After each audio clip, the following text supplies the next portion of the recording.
let's level up your poker game by arming you with the 5 best bluff spots in poker. I'm Mike Brady alongside Scottish poker pro Gary Blackwood. That's right, guys. Today we're going to take you through all the best bluffing spots in poker, helping you to win more pots and make you feel so alive in the process. We'll be focusing on situations where the fundamentals should push you towards bluffing, spots where the flop, turn, and river, along with your opponent's actions, simply make it quite tough for them to call. We will not be focusing on intangible spots, like when you have a specific read on your opponent, or when they give off a particular live tell. We'll have to save that black magic for another episode. Bluff spot number 1 is check raising on paired flops after you've defended from the big blind. You would be surprised at how often you are supposed to check raise on a board like Ten-Ten-Deuce or Queen-Deuce-Deuce. Sometimes it's as much as 25%. That's 1 in every 4 times you face a c-bet, you're supposed to be check raising. You don't have anywhere near enough value for that to be pure value, so you're going to have to find a lot of creative bluffs. Because you are supposed to be so loose here, your opponent is supposed to continue with a lot of really questionable floats, and people are just not defending enough when you check raise. Yeah, people are falling well short of an equilibrium GTO strategy in this spot. Again, you're supposed to check raise really, really wide on these boards, and then your opponents are supposed to respond in kind by calling your check raise with a super wide range, including hands that are just backdoor draws and overcards. A lot of people aren't doing that, and that's what presents a really profitable bluff spot. Here's an example from a cash game. Suppose you're 100 big blinds deep and the player in the cutoff, one before the button, raises it up and you defend your big blind. The flop comes 10-10-2 rainbow, you check and your opponent c-bets small. This is a great spot to check raise bluff. We're pulling this situation up in the Lucid Poker Trainer. If you're watching the video, you can see it. If you're listening on an audio platform, I'll just try to describe it well enough.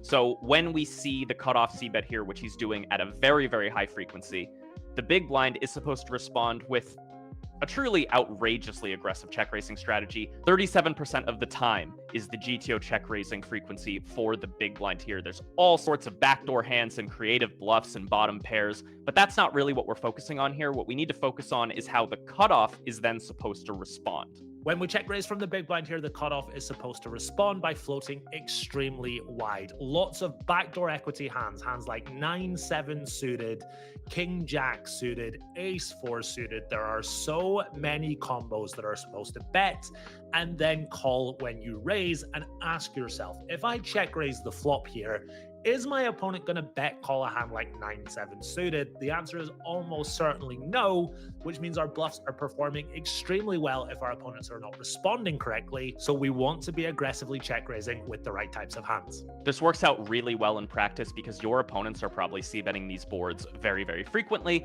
and then they're not going to expect you to check raise as wide as a solver would, and as a result, they're not going to defend against your check raise as wide as a solver would. So it really works out. The just current meta of poker, and it's probably going to be like this for a while, is that you can get away with very aggressive check raises on these boards and expect your opponents to fold very often. Now, we must remember that the solver plays against the solver, which is why we'll see the solver continue to barrel really aggressively on a bricky turn like the 4 of spades. It will continue to barrel with hands like King-Queen offsuit, King-Jack offsuit. Let's think about this from an exploitative standpoint. We already know people are under defending versus our check raise, so we want to be much more equity driven with our turn barrels and not go as crazy as the solver is here, because our opponent's range is already stronger. We know that, so we're more selective with our turn barreling range as a result. Yeah, you basically got them to play way too tight on the flop, which means they get to the turn with too strong of a range. So that's where we should start to really veer away from the solver. And this is a pretty common thing in poker if you're studying with solvers. As you get deeper into the game tree, you're making more and more assumptions about how your opponent is playing. And if your opponent didn't play like a solver up through that point, then the solver outputs that you're looking at are arguably much less useful. So just be careful following these aggressive actions on later streets when your opponent likely tightened up on an earlier street. By the way, we're going to be looking at all cash game specific examples today, but these bluff spots tend to work well in tournaments too. unless there's some sort of ICM or unusual stack dynamic at play. And I need to take a quick break to ask a favor of you. If you're enjoying the show, if you're getting value, please send our algorithmic lords some positive messaging that we're doing a good job. Hit the like button, subscribe, follow, rate the podcast 5 stars. Wherever you're consuming this thing, do something positive, signal to our overlords that we deserve to be shown to more people. It's much easier for Gary and I to justify making this show when we're getting big view numbers. So please help us out. Hit one of those positive buttons. And let's move on to bluff spot number 2, which is delayed c-betting in general. When your opponent checks twice, it's often a very good spot to bluff. For example, we're back in a cash game with 100 big blind stacks. You raise it up from the cutoff and the big blind defends. The flop comes 9-6-4 with 2 diamonds and both players check. The turn is the 2 of clubs and your opponent checks again. This is a great spot to delay c-bet bluff, perhaps not from a theoretical standpoint, but from an exploitative standpoint. This is a really nice spot for us to delay c-bet, and here is why. Let's look at the strength of our opponent's checking range in theory. So they've checked on the flop. Look at how often they are supposed to check here on the turn with really strong hands. Pocket deuces, pocket fours, even a little bit of pocket sixes, 6-4 suited, the 2 pairs, the list goes on. Your opponent is supposed to check relatively wide with these strong combos, and even on some other boards which are not as good for the big blind, like king or queen high boards, they're supposed to check quite a lot of their top pairs.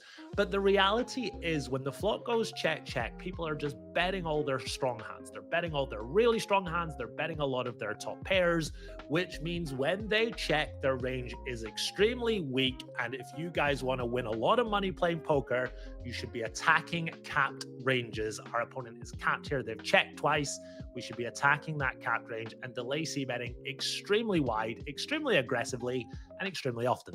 For those who don't know, a capped range is a range that doesn't contain many or any super strong hands. And like Gary was saying, on this 9-6-4 deuce board, the solver works really hard to prevent its range from being capped. And it does that by checking with a really good portion of its super strong hands. When we look at the filters for 2 pair plus, it's about 1/4 to 1/3 of the time that the solver chooses to check with 2 pair and better. You have to ask yourself, are your opponents really doing that? Are they looking at this very dynamic, scary, draw-heavy 9-high board and checking a hand like bottom set over half the time as the solver would here? The answer just is no. So the other side of that is when they do actually check, they're too weak on average, and that means you could just pound them with an aggressive betting strategy and expect them to fold too often.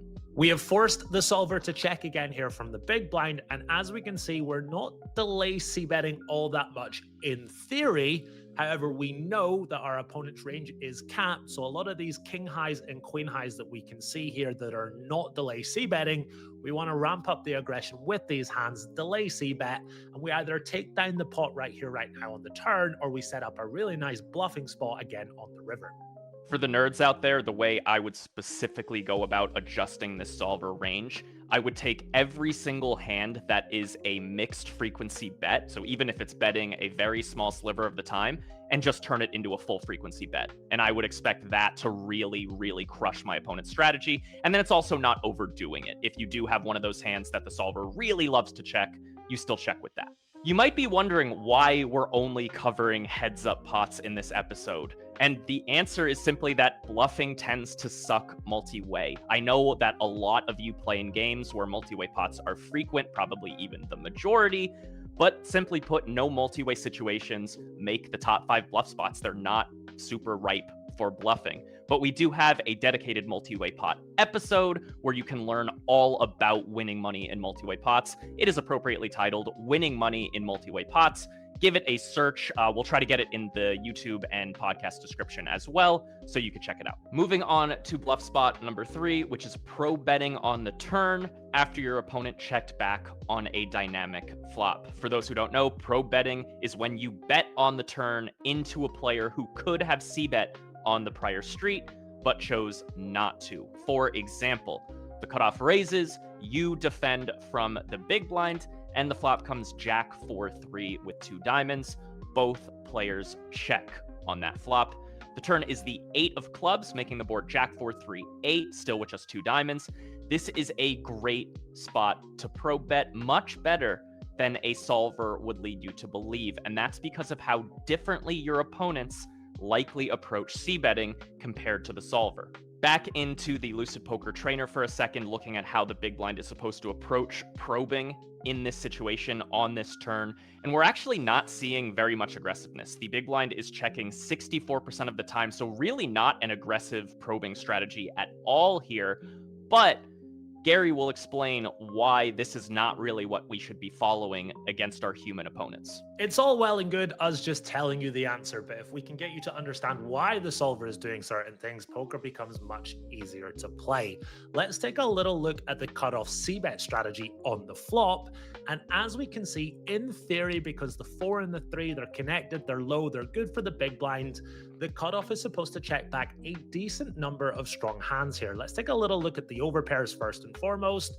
Pocket aces, a little bit of pocket kings and queens, and then we can see the top pairs like queen jack, king jack, even ace jack a little bit. In theory, the solver is checking back a relatively decent number of strong hands here, and that is why we're seeing the big blind not probe as much, because in theory, you can't just probe into a range that contains 50% of queen jack offsuit combos, a little bit of those aces combos, all those other top pairs that we're talking about.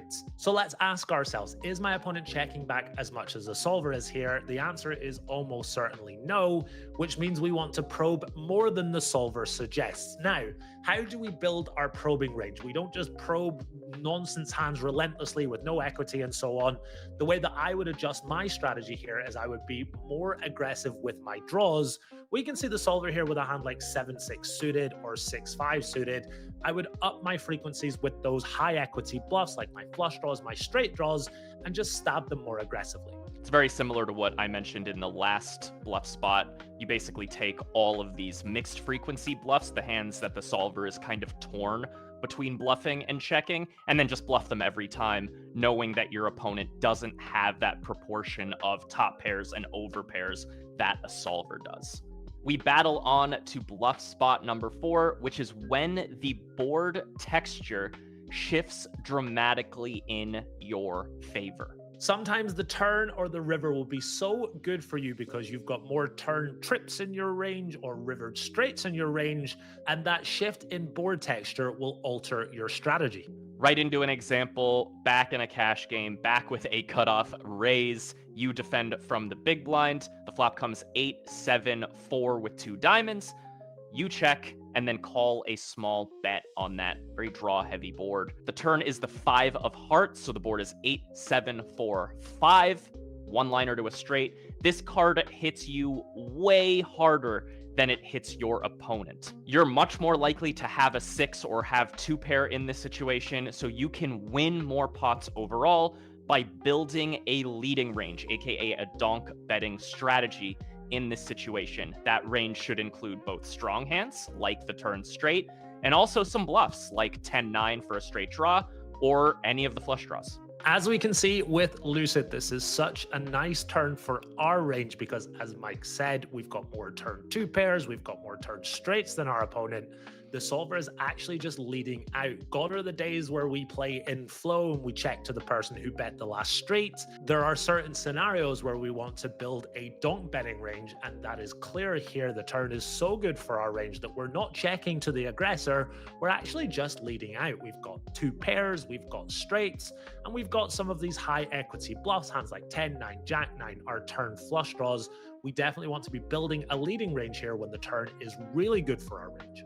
If you're watching on YouTube, go ahead and leave a comment if you know of any other good leading spots. There are a number of them, a number of different types of turns on types of boards that allow you as the out of position player to lead out aggressively. And I'm curious how well our audience is familiar with them. I should note that this is a little bit of an advanced strategy. If you want to try to implement these leads into your game, highly recommended to toy around with a tool like Lucid, study these situations, and try to understand what exact boards, turns, and river combos allow you to have a leading range, and then what hands should you lead with.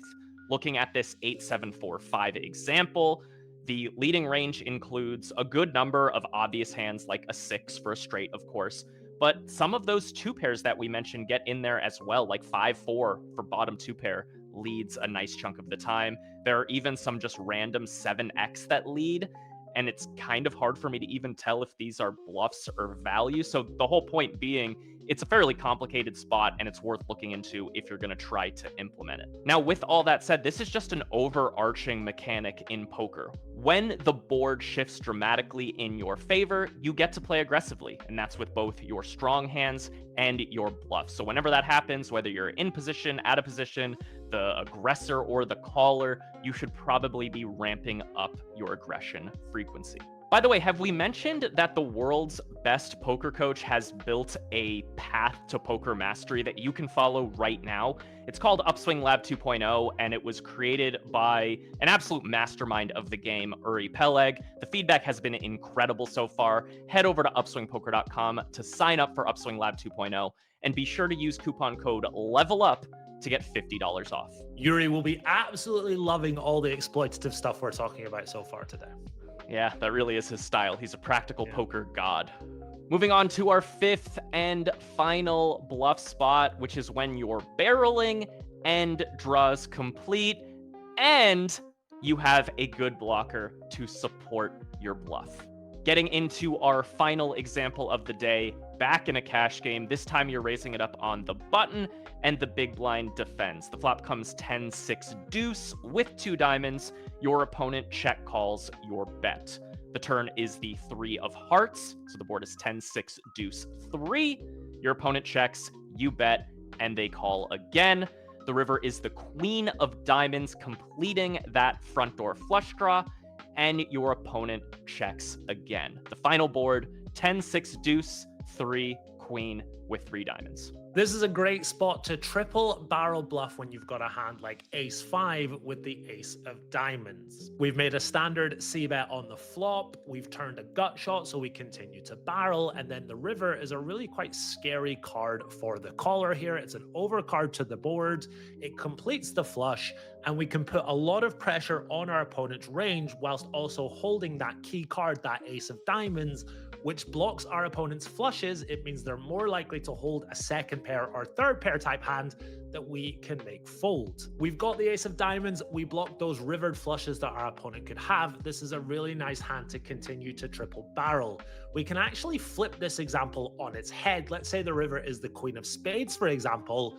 This would be a really bad combo to bluff with because we've got the ace of diamonds and we're now blocking our opponent's folding range. So it works both ways. When the river is a diamond, we block the flushes, that's great. When the river is not a diamond, we block our opponent's folds, and we shouldn't triple barrel this hand. You really want your opponent to have a missed flush draw when you are barreling the river. That's why it's so important not to block it. These river bluff spots are so juicy when you have the ace of diamonds that the solver will actually work really hard on earlier streets to reach this point with the ace of diamonds. Stick with me here, it's kind of complicated, but again, the board was 10-6-deuce with 2 diamonds. The solver will think way ahead and bet the flop and barrel the turn with a hand like ace of diamonds 8. So that's just a bare overcard, no draw. And it does this partially to try to get the fold on the flop or the turn. That's certainly a good result. But also because when that river is the 3rd diamond, now we have that beautiful ace of diamonds bluff hand to go for the pot with and try to take it down with a big bet. Remember, when the draw is complete, that is a scary card for your opponent a lot of the times, and that's when we should be looking to bluff. And it's really great when we have that blocker, so it's less likely our opponent has just made their flush or made their straight, and those are the spots we should be looking for to barrel our opponents off of their hands. Speaking of the opposite of barreling the flop, turn, and river with a bluff, have you ever wondered, should you just play like a nit? Would you be better off playing super tight, never really getting after it, and would you still win money in poker? Check out this episode we did with the master of the game we talked about earlier, Uri Peleg. It answers the simple question, should you play like a nit? The answer is an unsatisfying sometimes. We go into it more in that episode. What's happening? Why are we waving? No,